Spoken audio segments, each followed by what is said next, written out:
Hi guys, and welcome back to my channel. My name is ASHLILARETA, and if this is your first time here on my channel, we focus on lifestyle, real estate, and motherhood. So if that sounds like something you're interested in, please think about subscribing and don't forget to like the video. It really helps me grow. Today, I have some real estate related content for you guys, and I'm really excited about it. I think this is a really great topic. We're going to be talking about the agent-client relationship and understanding which agent works for you in the transaction. Now, I think this is super important because just like if you're going to court, right? You want to know which attorney represents you. It's the same thing in a real estate transaction. So in most transactions, you're gonna have two different agents, and I think it's very important to know which one represents you and which one represents the other party. So if that sounds like something you're interested in, definitely stick around. All right guys, so we're gonna hop right into it. So in almost every transaction, there's two real estate agents. Now, of course, you can have for sale by owner. Perhaps you, the buyer, do not have an agent, and so you end up using the listing agent. A lot of things can happen, but in a traditional sense, there are two real estate agents in every transaction. You have the listing agent, and then you also have the buyer's agent. So today we're going to dig a little bit deeper and really understand which agent works for you and understanding their goal and their job in the transaction. So the listing agent represents the seller or the owner of the home. The listing agent has their best interest at heart. Their main goal is to sell the property for the most amount of money in the shortest amount of time, or in some dedicated or allotted time that the seller has decided. So they list the home on the MLS. So the MLS is actually a database where all the licensed realtors have access to, and they post the homes on there with all the information, and we're just able to contact each agent, get more information about what's on the market.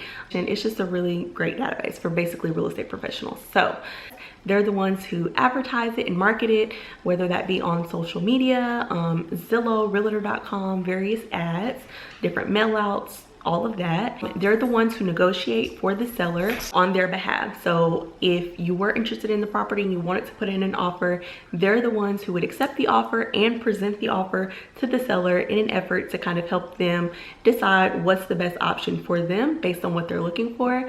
And then they also just kind of handle that side of the deal as it moves forward. So ensuring any type of communication from the seller with the other party or with any other professional person in the transaction, they'll normally go through the listing agent. An easy way to kind of see who the listing agent is, again, if you're in Zillow or any type of like online social media site, normally it'll say this property is exclusively listed by, that's the listing agent. And that's how you can tell who is actually working with the seller and representing them and looking out for their behalf.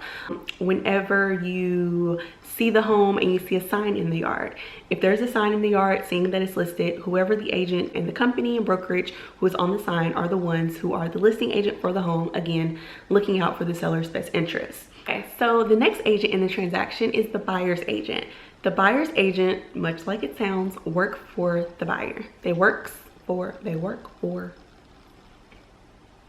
The buyer's agent works for the buyer, okay? So they have their best interests at heart. So their job is to find a property that meets the client's needs and wants in an allotted budget and for an allotted timeline. So they are the ones who locate the properties on the MLS or through their database, whatever.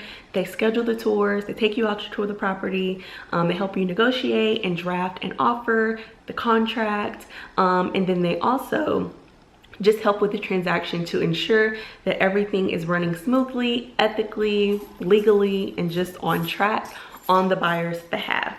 So yeah, those are the two agents in a transaction. I'm going to talk a little bit about common misconceptions and where I think this kind of comes into play, and that is new construction. So when you see a new construction subdivision that you really like and you're like, I'm just going to stop by, it'll normally have a sign that says agent on duty. That agent actually works for the builder or the owner of the subdivision. So they are the listing agent, and again, they have the builder and the owner's best interest at heart. So if you go in and you're super excited, you love it, and you're like, where do I sign? You may be leaving some money on the table, because normally new home construction, they will offer various incentives, whether that is assisting to pay in closing costs. They may have a upgrade package. You may be able to upgrade like the refrigerator or the blinds. There are different things that they may offer in order to sell the home.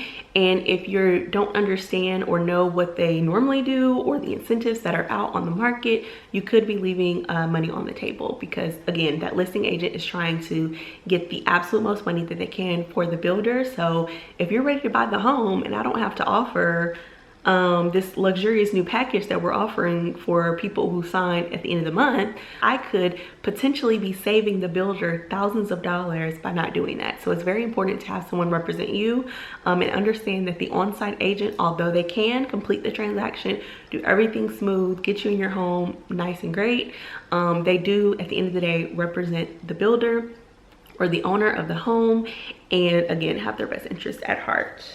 Another reason why I think it's great to have a buyer's agent with new home construction is because most builders actually have their own builder's contract. So it is not like the drafted normal contract that most agents use on resale homes. So they're able to put their own verbiage in there that really protects them and sometimes may not be in the best benefit for the buyer.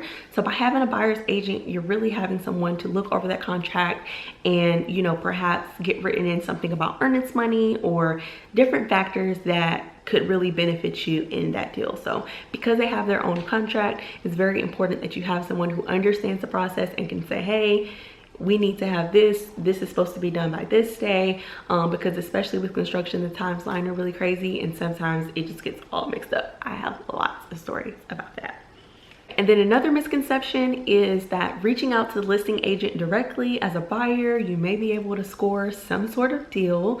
And again, as I mentioned before, the listing agent works for the seller, and at the end of the day, their job is to bring them the absolute most money they can in the shortest amount of time, or in whatever time frame that they have. So if you see a home and on the market for $250,000, that listing agent is not going to tell you that the seller is actually willing to take $225,000. Like, they're just not going to do that.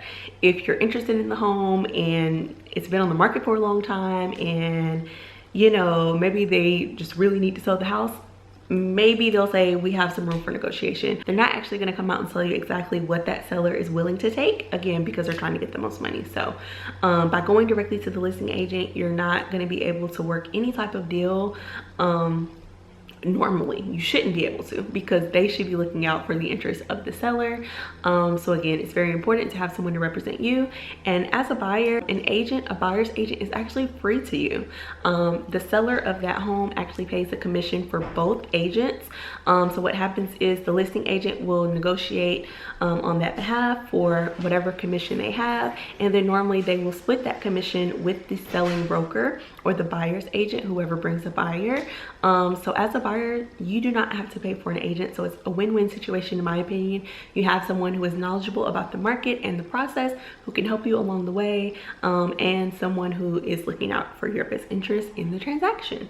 Anyway, so like I said, I hope this was helpful to you guys. Just as a refresher, a little bit of a summary: the listing agent works for the seller and has their best interest at heart. They're trying to sell the property for the absolute most money that they can in the shortest amount of time. And the buyer's agent works for the buyer and has their best interest at heart. Their job is to locate the property, to negotiate on their behalf, and to ensure a smooth, ethical, and legal transaction throughout the process, looking out for the buyer's interest. So again, if you guys have any questions, let me know in the comments below. If you have any video suggestions, I would love to hear it. Thank you so much for watching my video. Don't forget to subscribe. Don't forget to subscribe. I would love for you guys to join the family.